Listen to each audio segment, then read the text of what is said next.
எங்கள் பகைவர் எங்கோ மறைந்தார். இங்குள்ள தலைவர்கள் ஒன்றாதல் கண்டேன். எங்கள் பகைவர் எங்கோ மறைந்தார், இங்குள்ள தமிழர்கள் ஒன்றாதல் கண்டேன். மீண்டும் சொல்லுகிறேன், எங்கள் பகைவர் எங்கோ மறைந்தார், இங்குள்ள தலைவர்கள் ஒன்றாதல் கண்டேன்.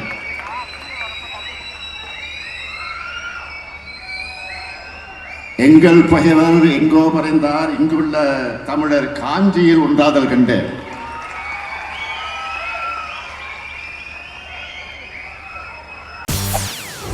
செய்திகளை உடனுக்குடன் தெரிந்து கொள்ள உடனே சப்ஸ்கிரைப் பண்ணுங்க.